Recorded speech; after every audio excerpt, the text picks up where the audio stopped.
Hey Waffle Gang, I do hope you are well. My name is Mark and today we're checking out some more Am I the Arsehole crossed with relationships, and if you do love a Reddit story, why not consider hitting that like, subscribe, maybe that notification bell too, and let's crack on with today's first story. Much love guys. Now today's first story comes from True Refrigerator 741, who says, am I the arsehole for not housing my brother's mistress? And it does come with a couple of updates. My brother 51 male, his mistress 47 female, niece 1 year. Backstory.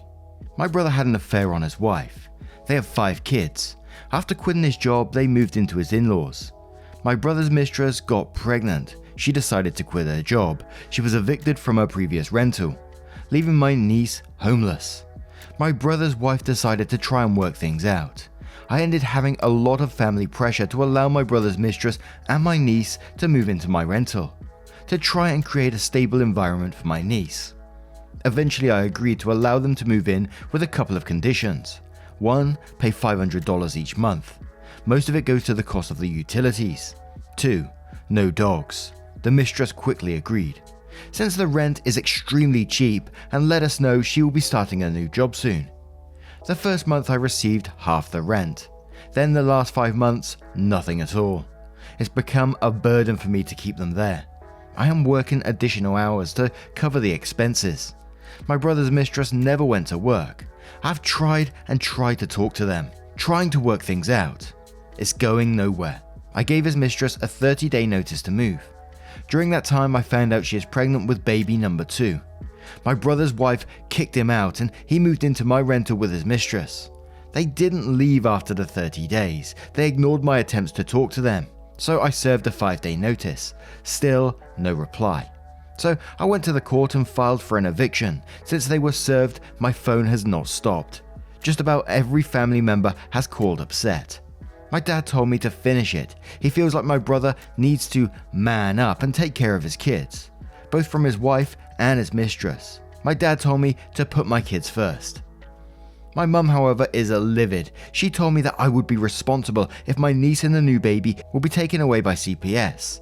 She said my kids are old enough to understand mummy working extra hours in the name of supporting family. She feels like I should continue working overtime and paying for their expenses until the new baby arrives in 7 months. Am I the arsehole for kicking my brother's pregnant mistress to the curb?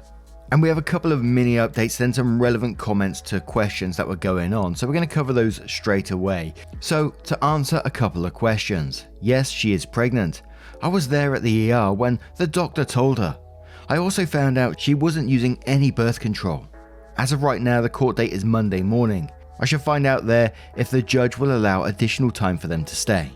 In most cases it's 72 hours, unless I drop it or allow more time. Last, my husband and I have talked about taking the babies into our home, just them. It's a major change for our kids. We feel like it's something we need more time to decide. Update 2. My mum showed up to my house tonight. It's quite the drive. She's been crying. I invited her in to have dinner with me and my kids. After my kids left with my husband trick-or-treating, she tried again to allow my brother to stay. She said with their health they couldn't allow them to stay in their home. I told her that I feel like I'm enabling my brother to not take any responsibility for all his children. I told her I'm tired of working non-stop for someone who is more than capable of working. She left sad. I will see my brother for the first time since he was served tomorrow at court. It will be interesting for sure. I am a little heartbroken, but it needs to happen. My hope is the judge doesn't extend the time they have in my rental. I feel like it will just make things harder. Next little update says, okay, so I went to the court today. My brother and his mistress didn't show up. The judge did a good job. She ruled in my favor. My brother has to be out by Saturday. If he is not, then the constable can remove him and his mistress on Monday morning once the court opens up. Everything was going good until my husband asked the judge if we are responsible to notify my brother of the ruling since he was not there. The judge says we could pay for the constable to deliver a copy of the ruling today. I gave the constable all the information, including when both my brother and mistress would be home. After I left the courts, I got a call from my parents both on the line. I told my mum the constable will deliver the court's ruling to my brother to give them the maximum time to prepare to move. My mum was dead silent. My dad burst into laughter. I was then informed the reason my brother and his mistress didn't come to court was they had outstanding warrants I knew nothing about. So there is a good chance they will be arrested today. I can't enter the rental until next Monday. I will update then. If I am present when they go to remove my brother and his mistress, I was told today if they are not gone they will have 15 minutes to gather whatever before they are removed by the police. Then we have some relevant comments about the ex-wife, the no dog rule, the warrant, and then a final update, again, which we'll cover in the moment. But, if I was in brother's position, in this situation, and a sibling was helping me, they gave me a place to stay, they gave a place for my children to stay, I'd be doing literally everything I can to show, thank you for the support. And if I was falling behind on rent or whatever, I would go and talk to them about it and say, look, I'm not trying to take the piss. I will pay you back. Can we set up some sort of payment plan? Not just totally not pay nothing for months on end. And I know your parents mentioned something about, their health and that's why they can't stay with them. But it's one of those situations, where we read these stories and they go, but family. Yet they're not willing to do anything about it themselves. And look, there's no way I would ever want to see those children in a dangerous position at all. And OP even said, that they're considering taking just the kids in, which would probably be my route as well. And again, I know it's not their responsibility, but I'd really struggle to see, them children potentially homeless maybe. That's not something that me personally would be able to live with. But we'll go on to these extra comments. So about the ex-wife. His wife moved in with her parents. She became a stay-at-home mum when their daughter started having back-to-back seizures. The child needed constant care. However, with her parents' support, the wife is now working full-time at the front desk of a hotel.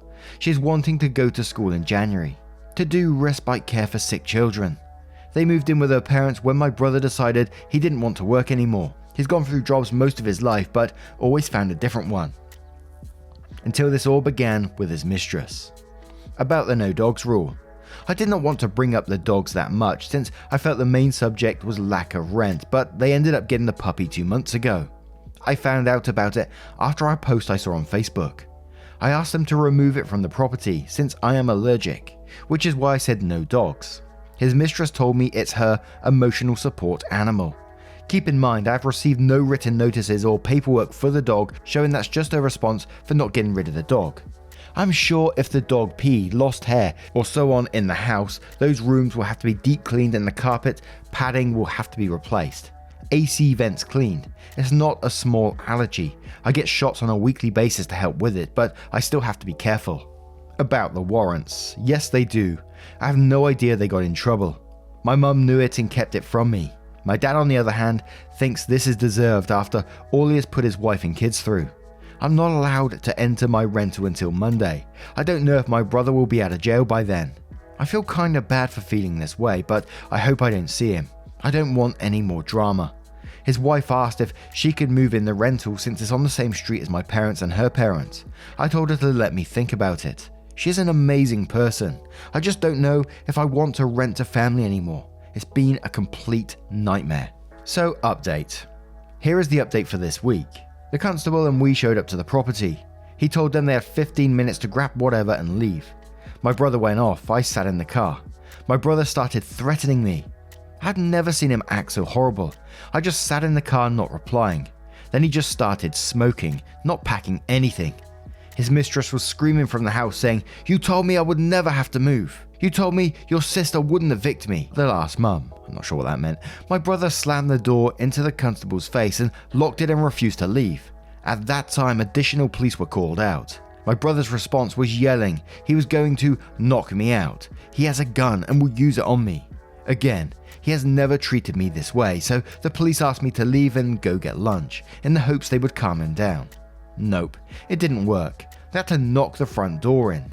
They gave his mistress 35 minutes to pack things. She didn't, she just sat in their car mad. We changed the locks and cleaned up any open food. Then on Tuesday, I got a call from the constable saying they needed to get an inhaler. I'm not required to give them medicine, I am required to give them their identification. However, I drove 4 hours back, loaded all medicines in a box, put all important paper photos in another box, told the constable I was ready. They showed up quickly.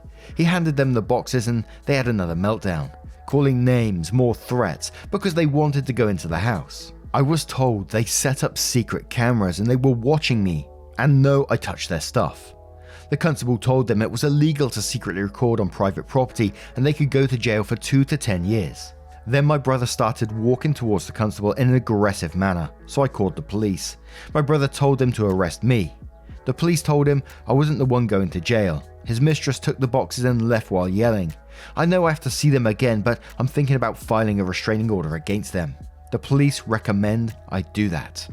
And there was a little additional piece of information that the OP posted in r/insurance asking about the property, showing the damage that they had done. So the question about hard living versus vandalism, and then went on to say, so I have a rental property. I'm at the end of an eviction of my brother and his mistress. I was told by family that they ripped doors off hinges from them slamming them. Some doors are broken, cut blind cords, small kids are not being watched, nail polish all over the hard floors and carpet and so on. I won't be able to see the property until Monday to assess all the damages. I was wondering what constitutes hard living versus vandalism. Is it worth the trouble for my insurance company to come out? Since it's an eviction, I don't see them paying for any of the damages themselves. And I think OP may be right in something they said in that post, in that, you don't rent to family. We've seen that a lot on these subreddits, never do business with family, never rent to family, all that sort of stuff. It only leads to trouble in the end. Obviously not in all cases, but we obviously see the worst of the worst on these subreddits. You know what I'm like, I'm a big fan of, nightmare neighbors and all this sort of stuff, nightmare landlords, nightmare tenants, and I've seen loads of these ones, and I think, why would you ever want to be a landlord? And I know on these programs, these subreddits, we see the worst of the worst, as I just said, but on the programs that I do watch, you see like in this one, after they've had to evict someone after they stopped paying rent for months and months and months, and they've lost like £4,000 in rent or whatever. Then they go and trash the house as well, like pull the doors off the cupboards, and then it's up to the landlord to fix all that stuff. And that's after months of battling to evict someone. And don't get me wrong, there's some incredibly, tragic stories on there of people who just literally can't afford rent, but they don't trash the place, they're just in hard times and they got no other options. But then there's these other people that, just don't give a shit and will just absolutely wreck the place out of spite. And just the legal system is so flaky with it as well. I'm just talking from a UK perspective. This are the programs that I watch, but I don't know what it's like where you are. Anyway, as usual, I'm going off on one. Let me know your thoughts on that. Let me know what it's like round your way. Is the laws just as flaky? Let me know your thoughts in the comments below, and let's move on to another story.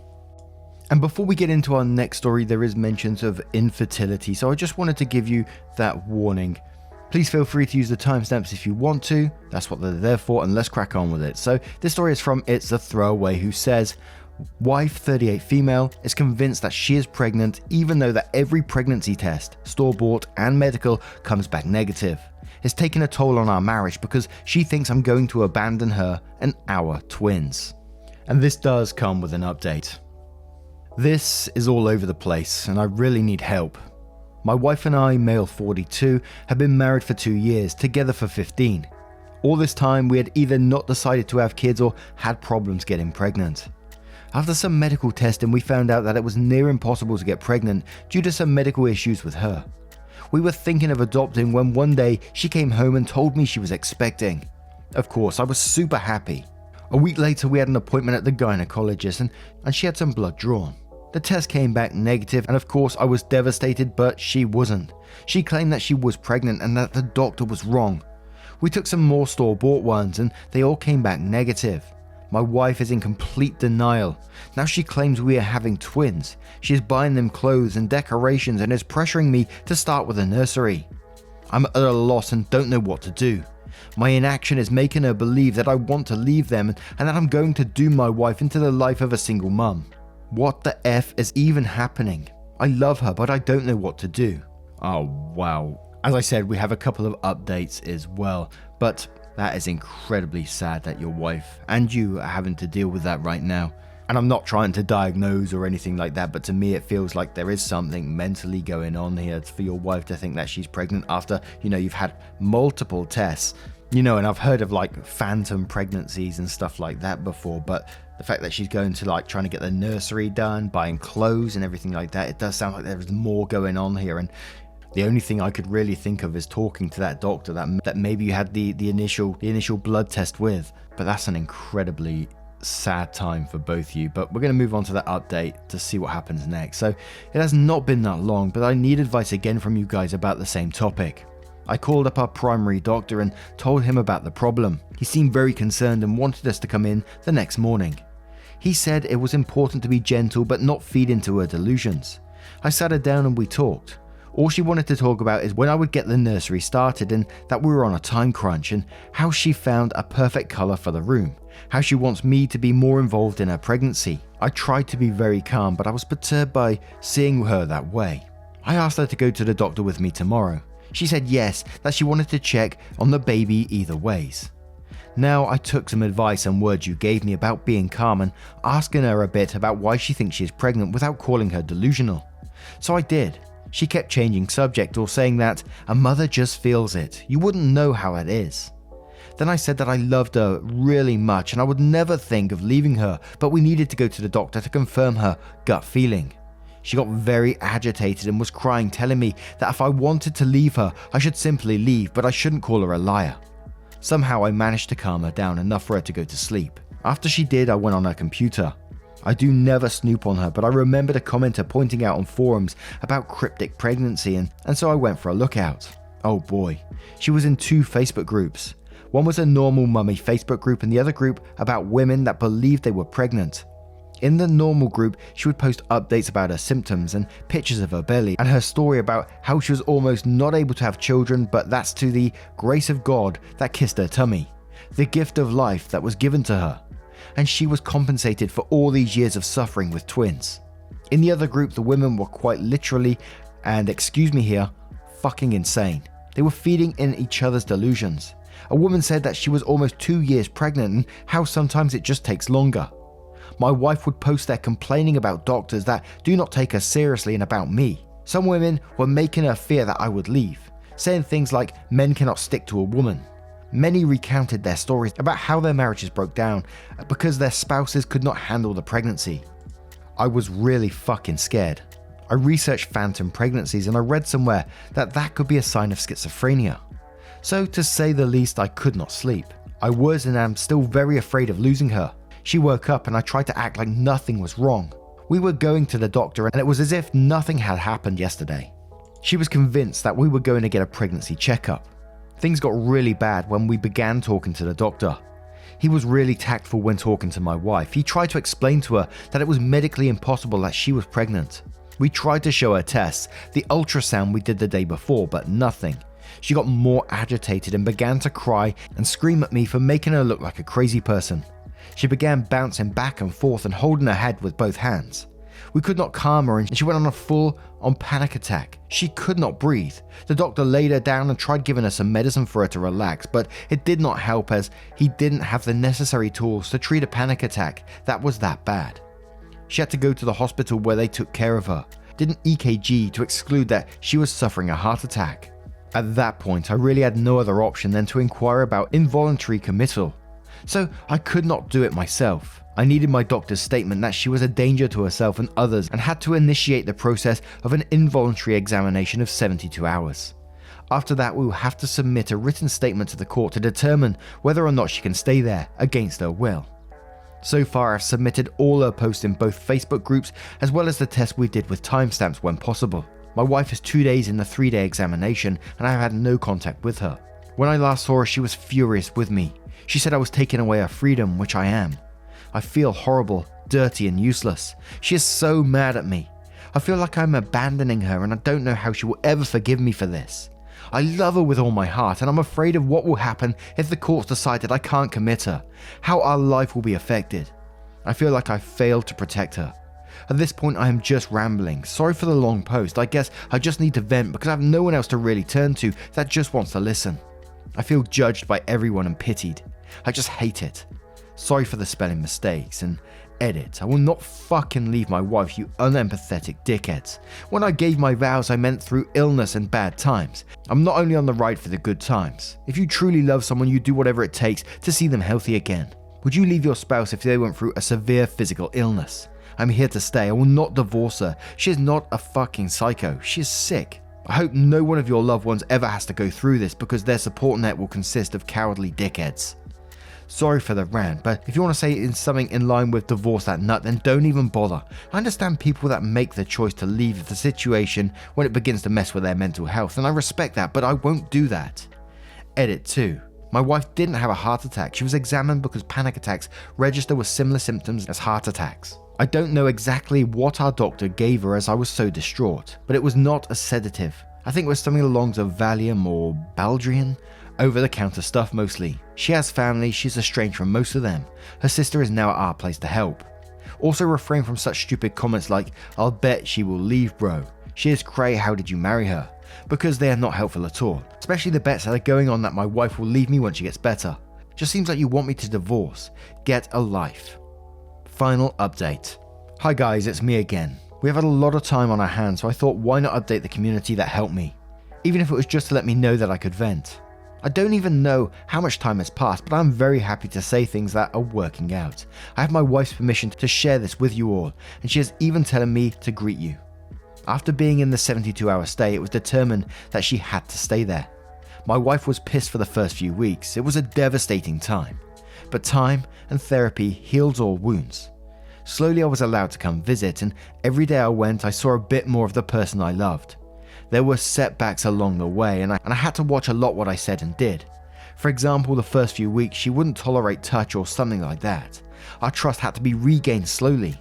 From both parts. We put so much work in, and even now she is back home, and has been for a while. We sometimes have had bad days where it's difficult for my wife to get out of bed, or where I'm suspicious of her getting back into that state. But at the end of the day, I am happy. We go to counselling together, and we're on individual therapy as well. Especially because due to the stress I developed a form of anxiety. But every day it's a bit better. I've discovered new sides of my wife, like the new hobby that she has of making resin jewelry and decorations. Even our quarantine time has been quite peaceful. We still have remote therapy and everything. Things are not normal yet, and adoption is not back on the table as of now. We have given ourselves at least a year of therapy before we think about parenting and raising a child. One thing is for certain. I'm still in love with my wife, and I still love her so much. Our relationship might not be better than ever, but it's sure as hell stronger than ever. Also, she has done a lot of self-reflection and of course thanked me for how I handle things. She is lovely and we are happy. My word, the absolute range of emotions that OP and wife must have been dealing with in this one story is just, it's mind-blowing. There's no way I could put myself in someone's shoes that's dealing with that. Watching someone you love go through that, thinking they're pregnant and, knowing that they're not. OP having to try and get someone that he loves committed because he loves them. But obviously his partner wouldn't see it that way. She's going to see it as almost a betrayal in that circumstance. I'm so glad that they stuck together through this, and that they're doing much better now and still going through therapy. It sounds really nice for them to still be on that track, I think. And there's always some comments, isn't there, whenever we see Reddit that, immediately turn to the breakup, walk away from it, divorce, whatever. We're not perfect people. And if people expect perfect in a relationship, we're all in for a shitty time. Hell, I've got shitloads of my own problems, you know what I mean? And if we don't love and care for the good times and the bad, with exceptions of course, then what have we got? Anyway, I'm going off again. Don't get me started, guys. You know what I'm like. Thank you so much. And now let me know what you guys make of this story. Bit of a roller coaster there at the end, with a positive twist at the very end there, I think. But let me know your thoughts in the comments below. Now, a huge thank you for spending your time with me today. Getting involved in the stories, your love, support, and time always means the world to me. Thank you so much. Don't forget, at the very end of the video, there is a playlist so you can watch all the videos. So if you're drawing, knitting, someone was telling me they were doing some crochet yesterday. Fair play. I would love to see that on Twitter. Don't forget, send me a picture, and I will see you in the next one. Take care, guys. Much love. Wake up, get up, stretch my legs, eat some breakfast, milk and eggs, brush my teeth up, wash my face, throw my clothes on, start my day. Wake up, I can smell the smoke from the bacon. Let's go, see the sun shining from the windows. Okay, I know that today